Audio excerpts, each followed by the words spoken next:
I think probably the next to diabetes, probably obesity is the biggest problem that I see in our Hispanic population, including, I include myself in the Hispanic population. And I think a lot of it has to do with our lifestyle, the foods that we eat, and sometimes the lack of activity. A lot of times we tend to live a sedentary lifestyle. So being active, exercising at least 20 minutes every day is really important. It's such a simple thing, but it can make a huge difference for blood pressure, for cholesterol, and blood sugar. What do you say to the farm workers who say, but I am active, I'm out there working every day? What's interesting is that most of them have good blood pressure and good blood sugar. Ah. They're the ones that I see with the good numbers. Okay. The sedentary people, I often will see the high blood sugar and blood pressure. But So, weight loss and physical activity can cut your mortality by 40%. and the farm workers themselves then, what would be their particular concerns? Sometimes I see some diabetes in them. Sometimes I see some issues with alcohol. And asthma? But a little bit.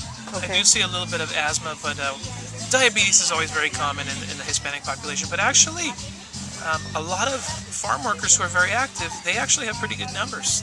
I think their job keeps them in pretty good shape. Okay. As long as they're doing their other part to take care of their body, avoiding alcohol and nicotine. They get pretty good exercise. And mental health issues? Hispanics don't like to talk a lot about mental health issues. It's almost a taboo subject. Women are more open to it, and they will express to you depression is common. Sometimes a little bit of anxiety. That's common in all populations, but the issue is how you deal with it. And what I see a lot in our Hispanic population is that sometimes people turn to alcohol as their antidepressant. They deal with their problems of anxiety and depression by drinking. And that's not a good way to cope.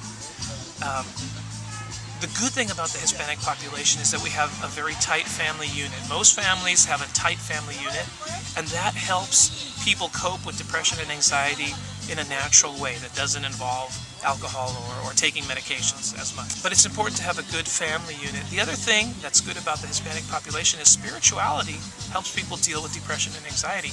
And in general, Hispanics are a spiritual, religious people, and that helps us to cope. So those are the three things that I see that helps people cope with depression and anxiety. A strong family unit or a social network of friends, a strong spiritual background. Sometimes people need a little help from medication.